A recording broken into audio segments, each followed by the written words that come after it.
the creators who brought you RuPaul's Drag Race and $1 Million Listing. This is World of Wonders Wow Report. Things that make us go wow. Well, hello and welcome to this week's edition of the Wow Report. I'm Fenton Bailey, co-founder of World of Wonder, joined by James St. James, editor of the Wow Report. That's our blog. Yes, wow, wow, wow. And standing for Tom Campbell, who's out on special assignment, Blake Jacobs. Hello. So every week we just count down the top 10 things from the past week, the most recent week, that made us go, wow, wow. And let's leap in on number 10. Number 10. I want to talk a little bit about The Prince on HBO Max, which is Gary Glenetti. It's based on the tweet. Yes, okay. It's an animated parody of the royal family with a special bullseye on young Prince George. And Prince George is portrayed as sort of a fey, bratty, entitled Stewie Griffin type of character, which I don't understand. I mean, like, we already have Stewie Griffin. Why do we need another character like that? And it's so disgusting and so... No, I'm telling you, it is so just vile. I think everybody involved should be ashamed of themselves. Everyone is just needs to take a Silkwood shower after producing this. It is so horrible. The story it stars Alan Cummings, Orlando Bloom, Ewan Ryan, Dan Stevens, Sophie Turner, Lisa Rinna, and I'm angry at each and every single one of them for agreeing to do this show. Reviewers have been brutal. They're saying it's shameful, and it's a shameful and cliche bullying of a young boy who has no ability to respond. The fact that it's about a parody of the royal family is fine. The Queen is fair game. Harry and Meghan are fair game. William and Kate, Charles and Camilla, all of it.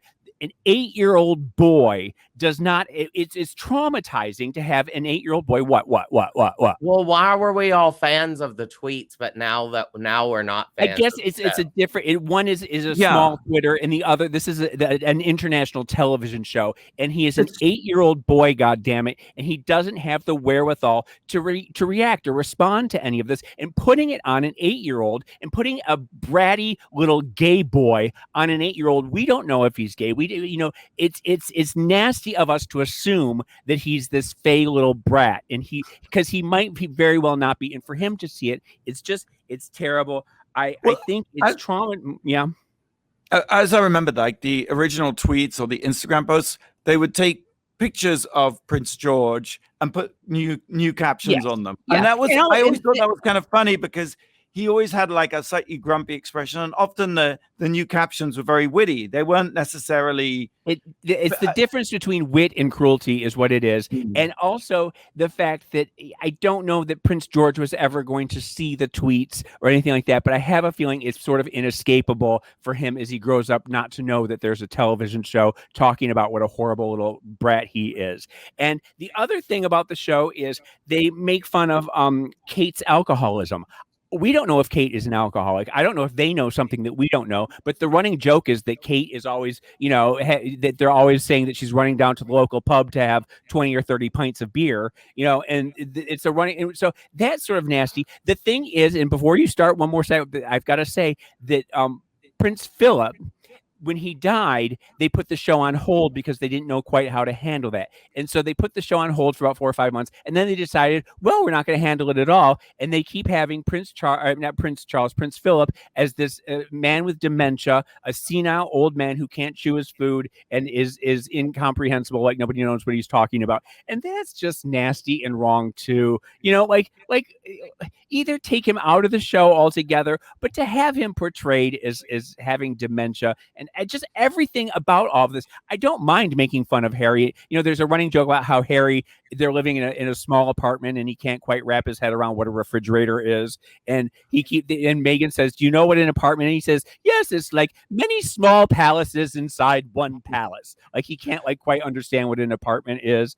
And that's all funny. And that's fine. But I just think it's a bridge too far with I think the intention is that even though these are real characters, nothing about the parody is based on their reality. I think it's just, and that's fine, and that is what parody is. But I'm just saying, that's and there are certain people that it's fine to make the queen is a foul-mouthed old bitch, and that's fine. She can take it. I think she's she's always like a fuck yeah, fucking assholes, and she's always running around and banging people with her umbrella and stuff, and that's fine. I just don't think it's funny to make fun of people with dementia or alcoholism or a young 8-year-old boy.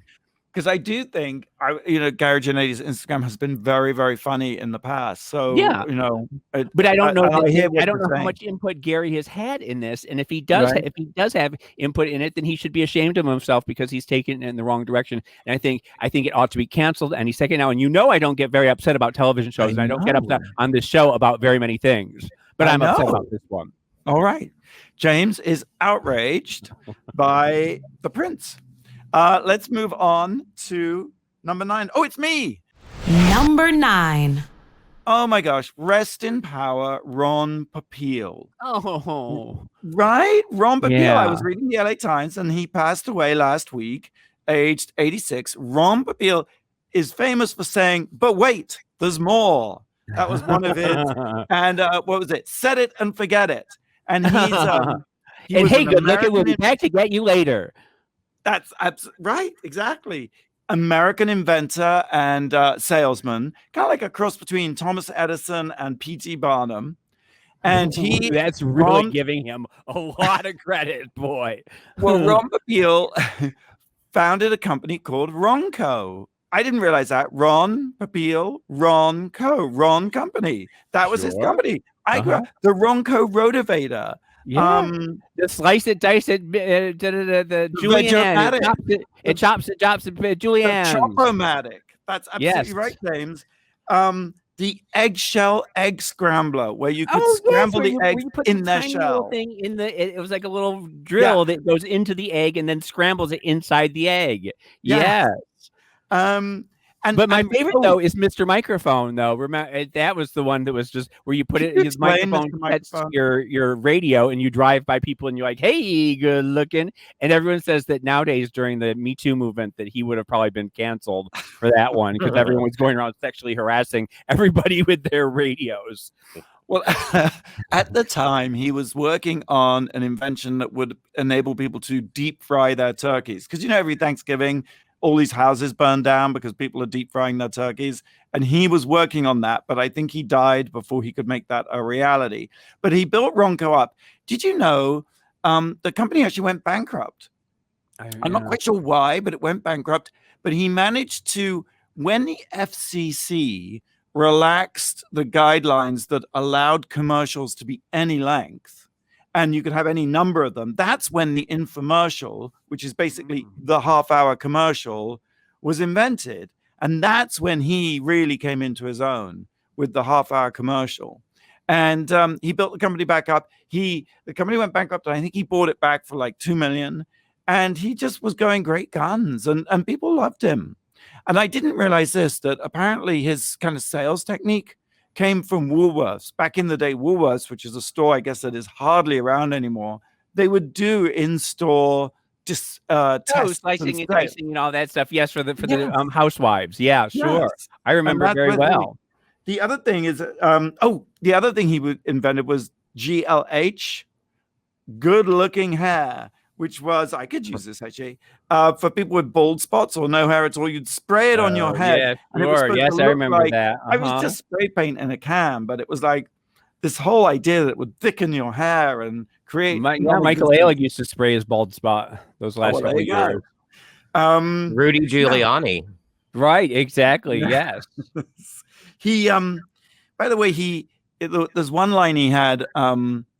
Randy and I saw it, and it really impacted us. He said, life's a pitch. He said, everything in life is a pitch. So I guess so. Yeah, it is. Sure. Yeah. We're pitching now. Power. Yeah. So rest in power, Ron Popeil. What do we know about him personally? Do we know anything about his personal life or anything? He had a very unhappy childhood. He was brought up by his grandparents, who he didn't like and were very unkind to him. Oh. His dad was an inventor salesman like him, but for some reason he didn't grow up with him. And for a long time, there were actually two companies selling basically the same products. One was his dad's and one was his. So he was like in competition with his father? I think some unresolved issues, Huh. and he ended up marrying 4 times, Sure. and yeah, I just think it's a great loss. Yeah, I would, very sad. yeah. All right, let's move on. Number 8. Number 8.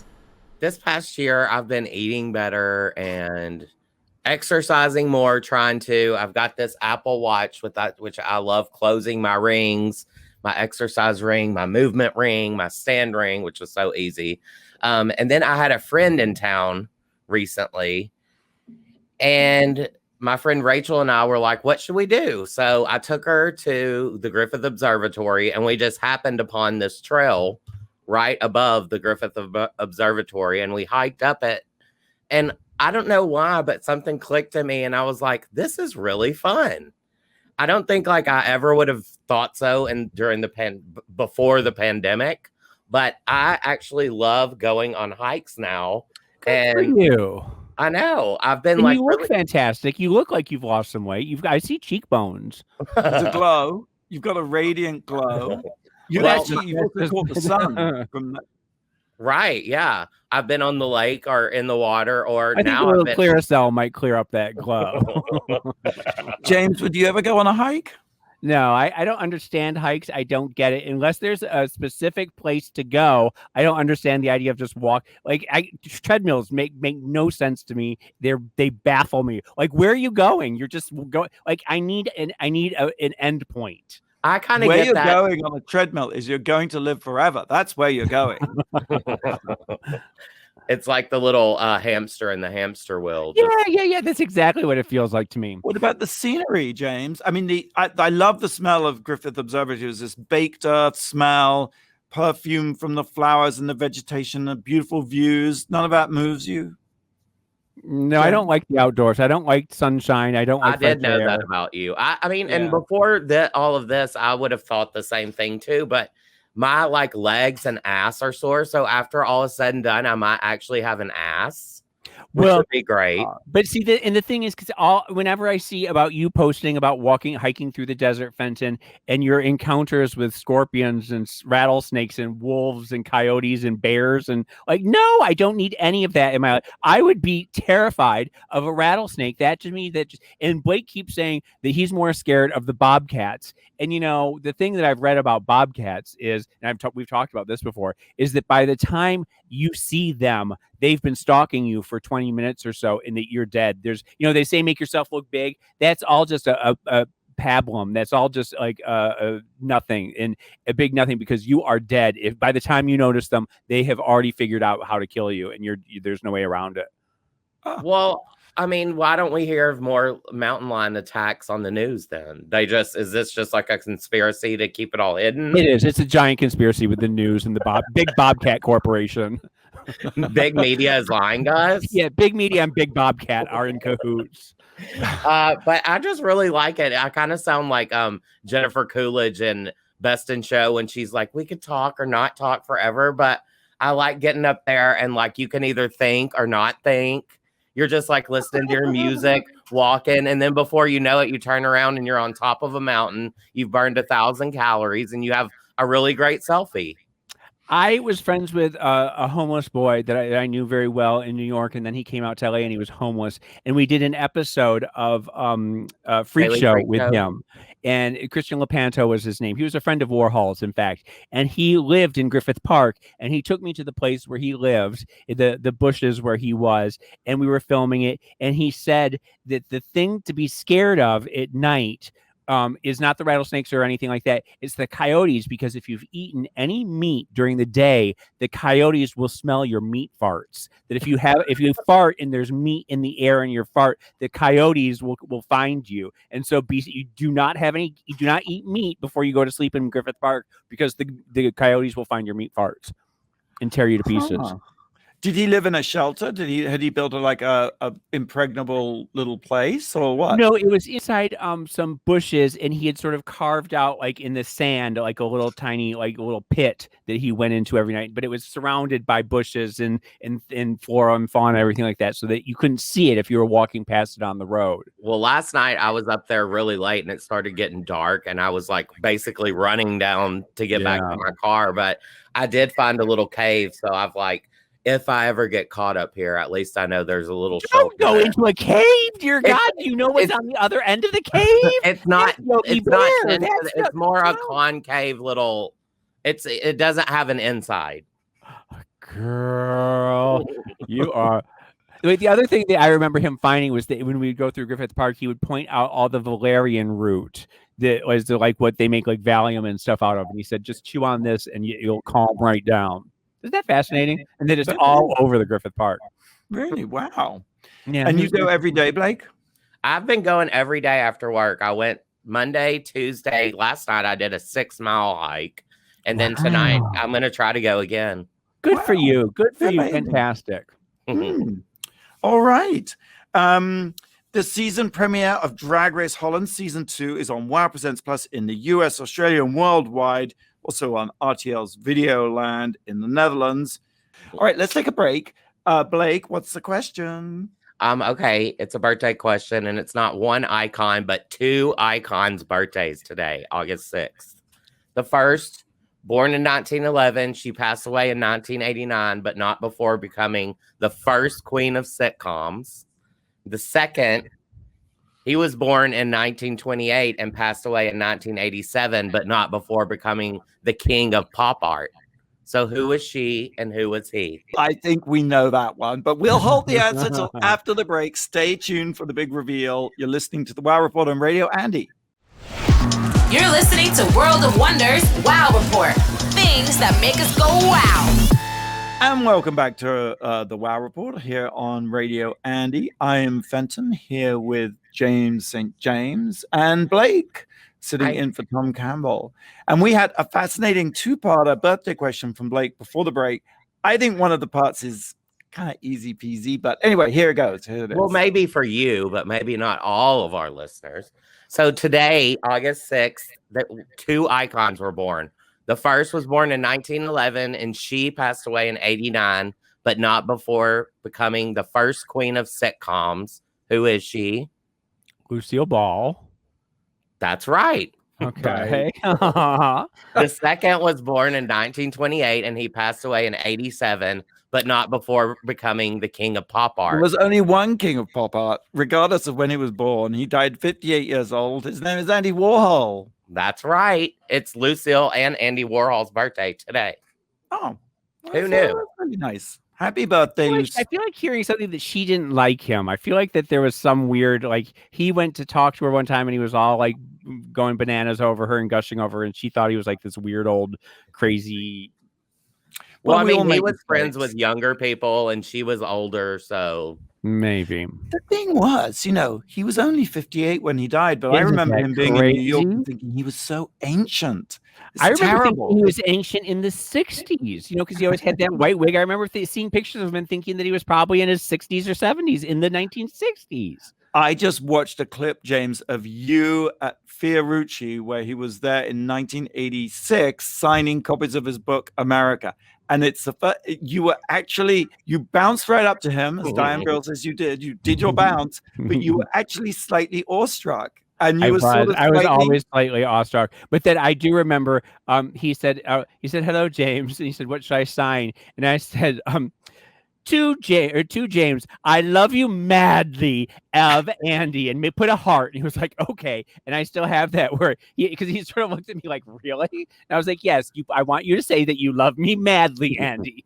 Well, it was Valentine's Day when you did it. Yes. So so there you go, a little bit of history that you can find that clip on YouTube.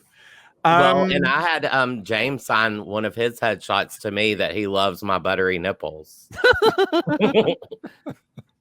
I do love your buttery. That is my favorite thing about you, Blake. That velvety nipples. Sorry, not buttery. I like buttery too. That's an interesting idea. The buttery All right, butthole and the velvety nipples is what it is. Okay. This is a family show. We are counting down the top 10 things that made us go wow. We have reached number 7. James. Number 7. Well, number 7, of course. I mean, how can we not talk about Matt Damon? God darn it. He makes me so mad. I want to like Matt Damon. I want to love him. Yes, now right? I haven't heard very much about this, so give us the blow by blow. Okay, It was the Idiot's Guide. The Idiot's Guide. Like I said, you want to like Matt Damon. He's a beautiful man. He's a wonderful man, but he just puts his foot in his mouth every time he opens his mouth to the press or he goes onto Twitter. He just says something really nasty and unlikable. And this past week, he tweeted that he was talking to his daughter and he used the F word. Faggot. Okay. And his 9-year-old daughter was very upset with him and left the table and went into her room. And he said that she wrote him a treatise. Treatise. Wrote an essay. How about that? An essay. She wrote him an essay talking about why it was wrong to use the F word in 2021. And he went on Twitter and said, I finally get it. My daughter taught me that it's wrong to call people faggots. And it's like, really? Now, on the one hand, I can kind of see how he could just be dumb because he's a bro from Boston, and that sounds like something they would say. Boston straight boy coming out. Also, is friends with tons. It's 2021. He's friends with tons of gay people. Okay. And the thing is, but not only is a story he tells at his own expense. Right. He's not trying to big himself up. He's trying to tell you that he learned something from his daughter. Right? But really, it took you till 2021 at age 56 to learn that saying faggot is wrong in public. Really, that's like saying I'm just now learning that I shouldn't say the N-word in public. No, girl, you don't. Not only that, he's played gay in Talented Mr. Ripley and Behind the Candelabra. He has been with gay people all, for the last 30 years in Hollywood. And it's just frustrating that he's so unself-aware that he thought he was being a good guy by saying it. But no, really, it just shows how limited and archaic your thinking is, that you've been saying it all this time, and it's taken your 8-year-old daughter to clear things up for you. Yeah, I agree. But I'm shocked that he's 56 and Andy Warhol was only 58. Well, no, I think he might be 52, or he's in his 50s. I know he's in his 50s still. But I just think that it's an awful late point in your life to realize that these words have consequences. I am obsessed with Matt Damon's nose. It is such an extraordinary piece of sculpture. If you look at it, it changes. Its profile changes depending on where the camera's coming at. It's the most extraordinary thing. You've never seen a nose like it on anyone else ever before. Well, some of his movies, Saving Private Ryan, let me see. Talented Mr. Ripley, of course, is my favorite movie of all time. Brothers Grimm, I loved. The Martian was fantastic. School Ties, when he first came out, how beautiful he was. And he's a talented actor. He's a talented screenwriter, and he's a beautiful, beautiful man. And like I said, I want to like him, but he makes it so damn hard. Yeah, what was he had to? Yeah. Well, he's still. I mean, it was. For some reason, he's in the news a lot. I guess he's promoting a movie. Oh, Stillwater, right? He's got a new Stillwater. movie, Stillwater. He plays a MAGA Trumpster. Yeah. And it was interesting that when you can tell there's a PR push behind someone, because all the articles about that person are more or less the same, and all the ones I was reading were saying how Matt Damon has been someone we all know, and he's been a career-long actor, but we don't really know him. And I do think there's something weirdly inscrutable actually about him. But I don't know. But he had problems during Me Too movement. He's had problems with comments he said about women before. He's gotten a lot of flack for a lot of just things that are just you should know, Matt, not to be saying stuff like this. I'm sorry. We can move on, but it's just... All right. Matt Damon, number 7. Okay, number 6. Number 6. BritneyFreed.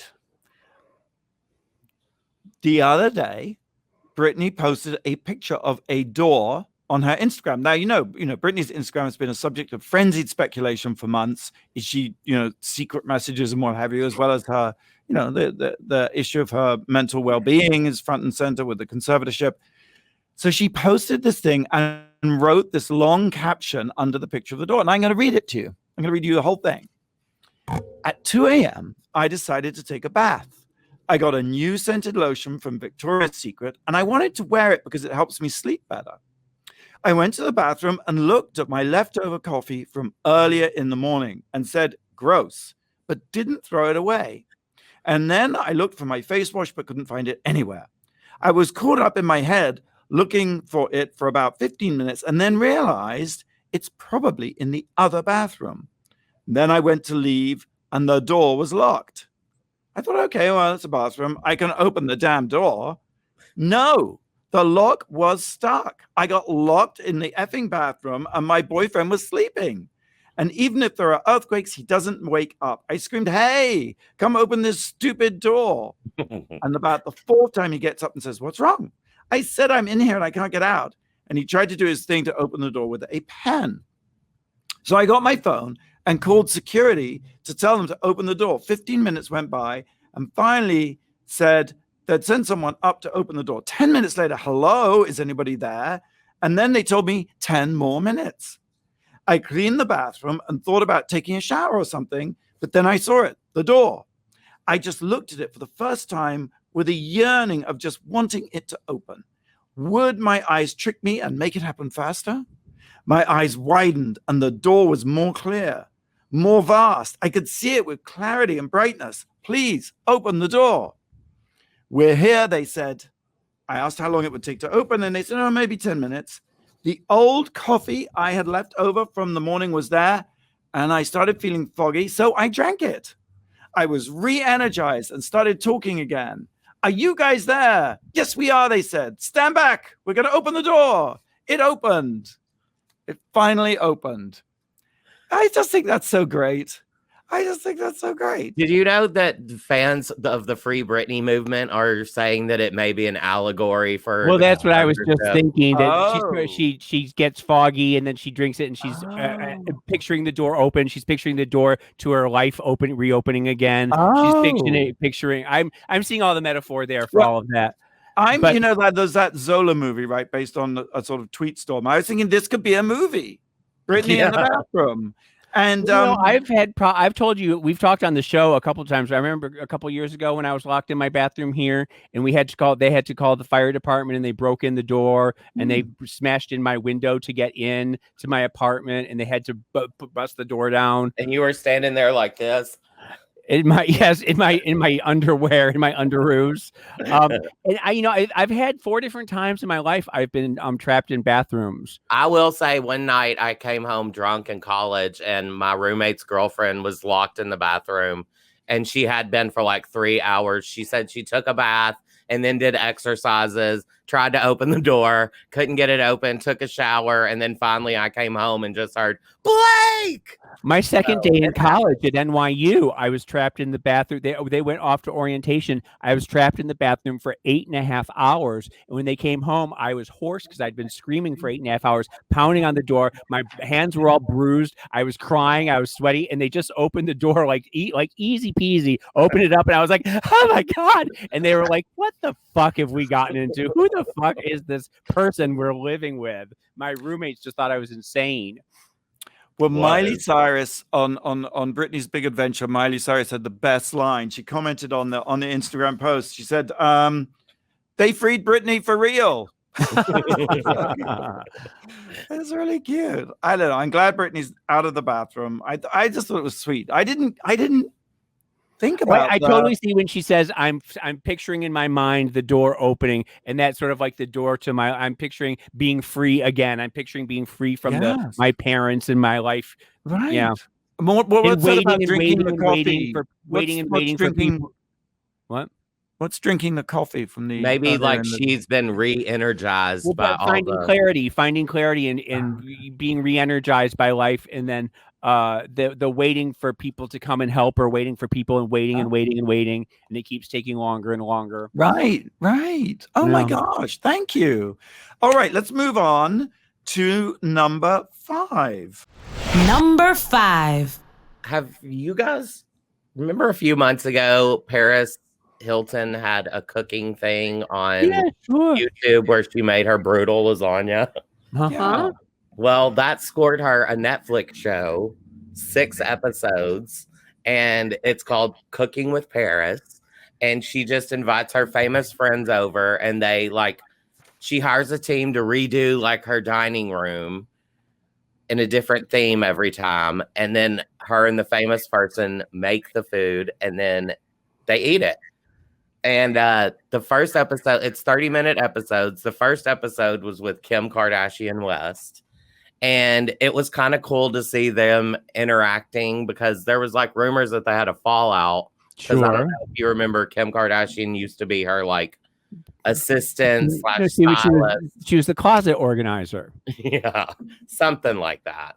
But Right, she was, right? Yeah. And Paris Hilton was the queen of reality before there was Kim Kardashian. So it's kind of cool to see the two of them.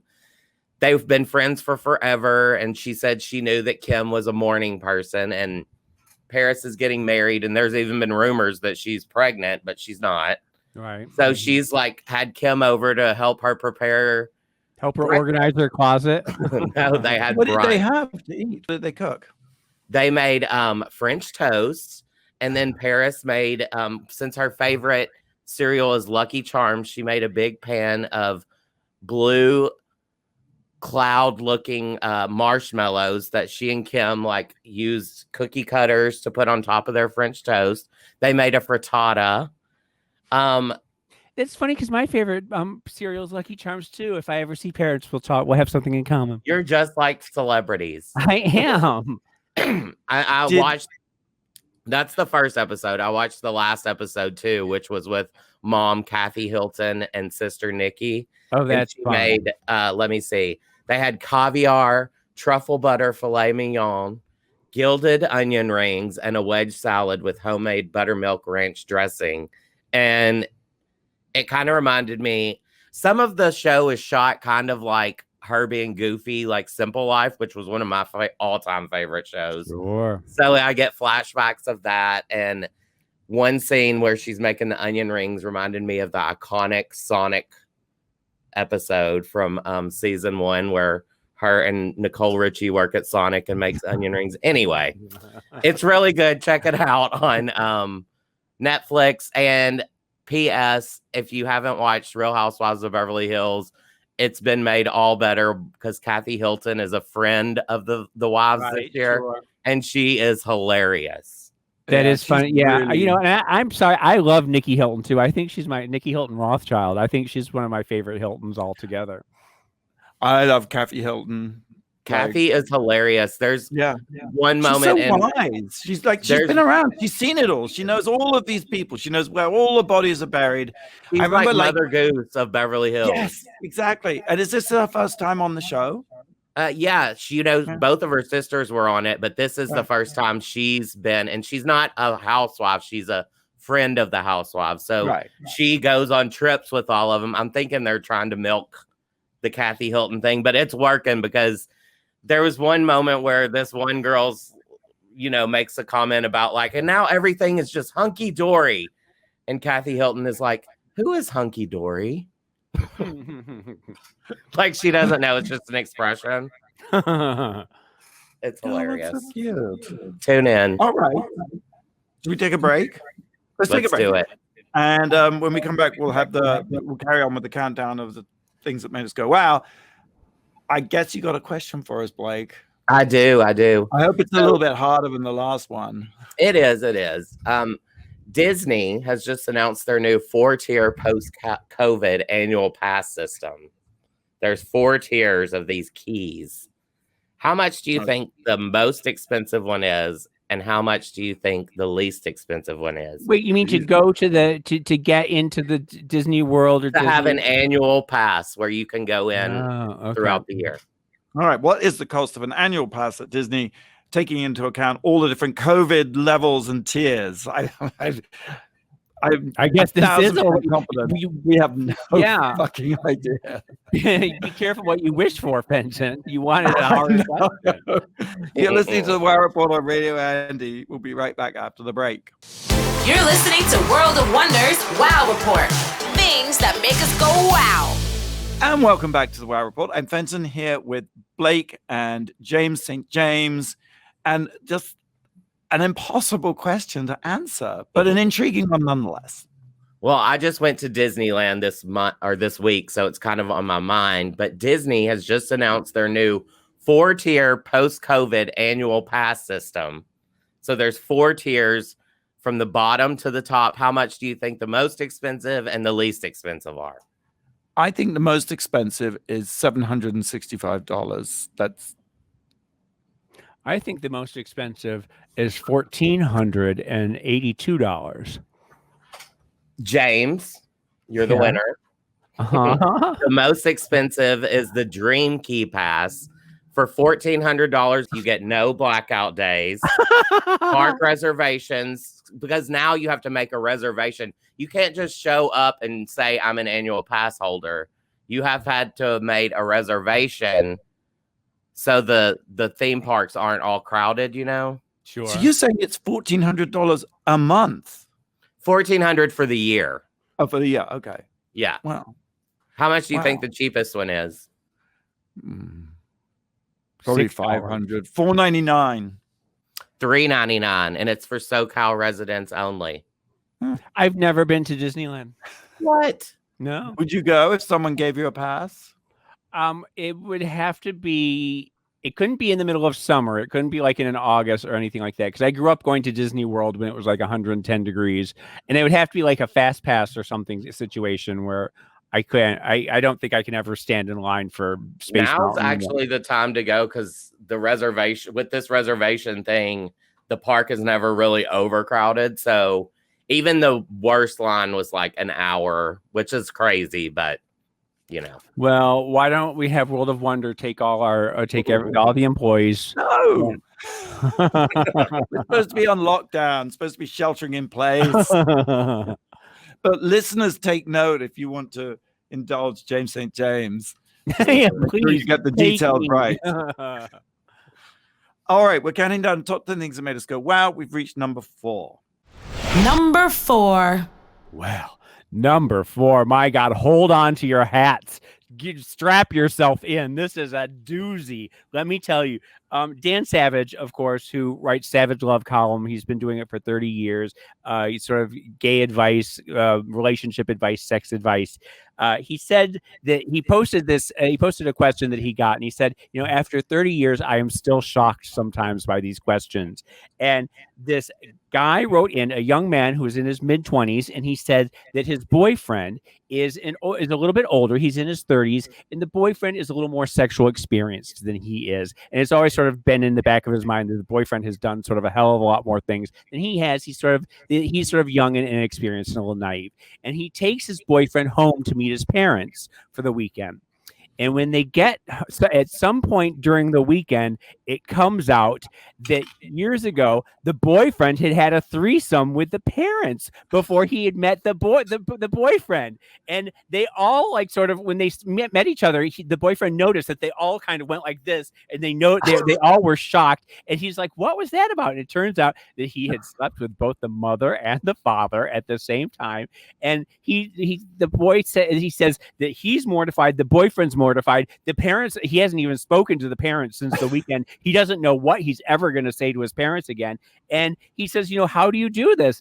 And the comments from Twitter were basically like, look, you can't unring that bell. There is no way in hell. Like, first of all, what should have happened is when they walked in and the parents and him noticed, they should have just shot each other a look like, we are not going to talk about this. And it never should have been brought. Like, That's the look I'm always getting from you, James. I'm always getting that look. We shall not talk about this, Fenton. But, you know, it, like, for him to realize that his mother has been, had his boyfriend inside of her, that the father has been sleeping with slept with the boyfriend. The whole thing is just so icky and gross. Like, and I just say, and what everyone else is saying, that you're never going to get over this. You're never, like, you just have to break up with the boyfriend and move on, because that's something that is never going to be resolved. Right? Don't you think? But what about your parents? I would just be like, oh my God, have you slept with this guy first? Yeah, well, yeah, I mean, like, you just have to sort of recalibrate what you think of,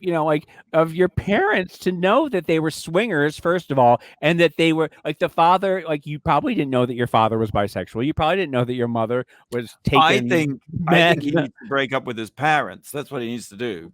Keep the boyfriend, ditch the parents. Really? I mean, could you continue going on with a boyfriend knowing that he had been inside your mother? I think more upsetting to me would be knowing that my mother had been penetrated by my boyfriend. I think I would need emancipation from my parents, I think. Well, I think it's just, you need to, I just think it was poor planning I just don't think that the boyfriend ever needed to know about any of that. I think they all just sort of said, look, let's keep when it you quiet. say poor planning, like, maybe there was that look, but maybe they were just all in shock. I mean, now that's another movie. What was that dinner conversation like when they said, son, we have to tell you something, Well, I guess it came out with the hors d'oeuvres over the amuse bouche. The hors d'oeuvres. Oh God, that is so gross. Okay, number 3. Small town news. How's it going? Oh, it's going great. People love this show. Good. It launched last week on HBO Max. It's a 6-part half-hour documentary series, and it right before that on HBO Max we had Catch and Kill, the podcast tapes with Ronan Farrow. So that was for 3 weeks, and there were 2 episodes every week, and that's gotten great feedback. And now taking over that slot, it's Small Town News, and basically it's a follow doc set in KPVM, which is a small independent news station in Pahrump, Nevada. And Pahrump is like 40 minutes outside of Vegas. It's Wikipedia defines it as an exurb, and it's a sort of, I don't know, it's like a sort of magnet for off-gridders. It's very Trumpian. You found it because that's where the Queen of Crystal, where you did the Heidi Fleiss documentary. Heidi Fleiss, the would-be Madam of Crystal. Birds, yeah. In 2008, we were making a film there about Heidi Fleiss, because Heidi Fleiss went to Pahrump because she was going to open a brothel for male customers. Yes. So the prostitutes in the brothel would be men, and women would come, to get serviced or to have a good time. And she never, of course, opened the brothel or built the brothel. Instead, she made friends with a next door neighbor who had this amazing collection of exotic birds. And long story short, Heidi Fleiss ended up taking over the birds and falling in love. But it was in the course of making that film that Heidi went off to do a local news interview. And that's when Randy came across the team at KPVM. And it's Vern Van Winkle and his wife, Rhonda Van Winkle, and then just an amazing group of people. And I mean, it is funny, but it's not a series that's poking fun at them. It's directed by Nikki Calabrese and Nelson Ward. I love Nikki Calabrese. Yes, I didn't realize she's so fun. It's that funny. I mean, look, I never thought it would be possible to meet and like a Trump supporter. But Vern is a Trump supporter, and I love him. I really do. He's a great guy. And it makes you realize that, I mean, actually someone said, I think it was from the Pew Center, they said that when local news suffers and local media suffers, as it has in the great consolidation, we got these vast, impersonal mega corporations and platforms. When local news goes away, empathy within the community just evaporates, and that sense of community, they said that polarization really increases. And I think we've seen that because it's so interesting. This is a group of people who work at a station. No one's getting rich.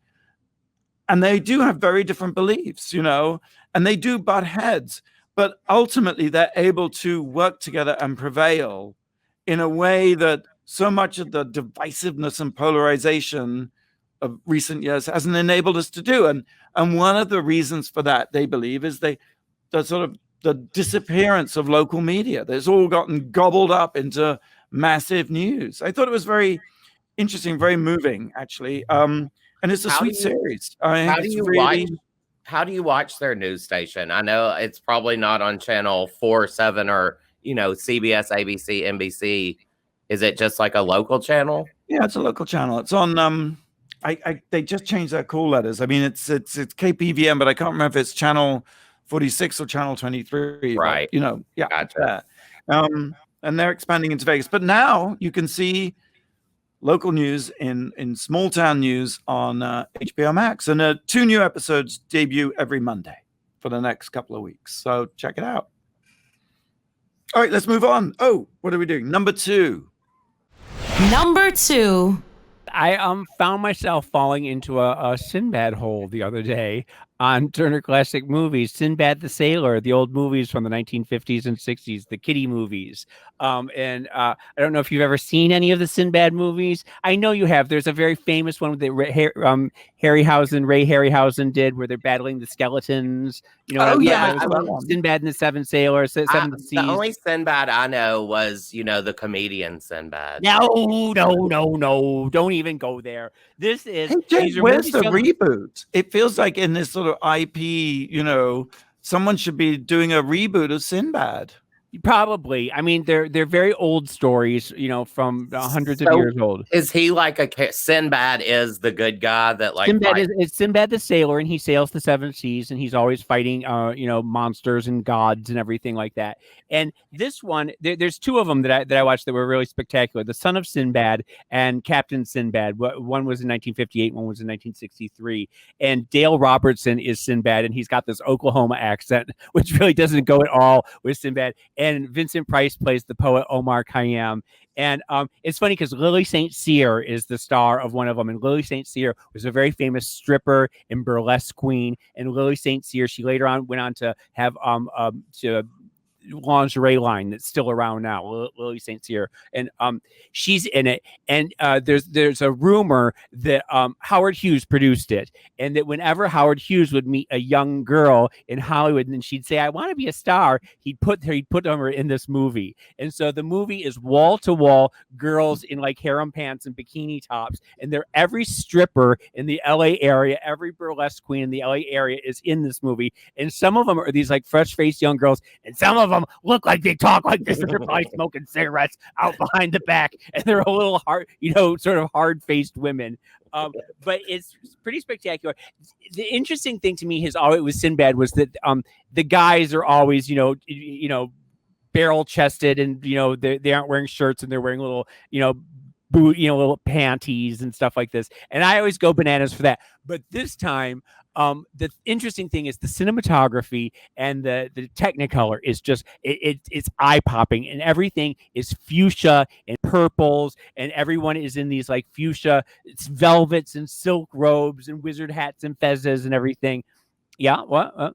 No, I'm just thinking, like just the idea of the adventurous sailor pirates, and it's epic stuff, and it's so amazing the fact that we just left all that behind. And I guess we have like the Pirates of the Caribbean now. It is, but yeah, this you have to realize that this is all set in a fictional, like sort of Baghdadian kind of, so it's all the giant castles and everything is purple and pink and fuchsia and blues, and everyone has the fake beards and mustaches and the wizard cloaks, and the men are all like in little bikinis, like pink bikinis running around, and the women are, like I said, they're all strippers in real life, but they're all like sort of vamping around in like doing that little walk like an Egyptian dance and everything. It's just absolutely spectacular, and I had so much. It's probably all cultural appropriation, and it wouldn't. Right, it's all canceled now. You can't do any of that now unless it's a Lil Nas X video. That's about it.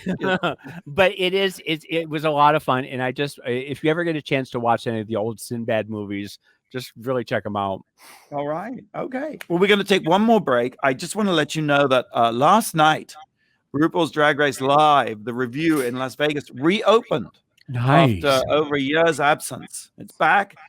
Asia O'Hara, the original cast, Asia O'Hara, Derek Barry, Cameron Michaels, Naomi Smalls, Vanessa Vanjie Mateo, and Evie Oddly. It is a fantastic show. Tickets available for purchase at ticketmaster.com/Drag Race Vegas. So, yeah, I recommend that. Okay, when we come back, we'll reveal the number one thing this week that made us go, wow. You're listening to World of Wonders Wow Report. Things that make us go wow. And welcome back to the Wow Report. We've been counting down the top 10 things that make us go wow. I'm Fenton here with James and Blake, and we have reached trumpet, fanfare, blah, blah, blah. We've reached the number one spot. What is it? Who is it? What is it? Go tell me. I want to know. Number one. It's the House of Gucci. Oh, sure. It is the House of Gucci, right? That is the name of the movie from Ridley Scott. One of my favorite directors, certainly most visual directors. It's a true life murder story. James, you know the story of the murder. Yes, I lived in it. I was there. I actually haven't heard very much about this, and I don't know if I want to, but because I love like the ID channel stuff, so I was kind of surprised I don't know this story.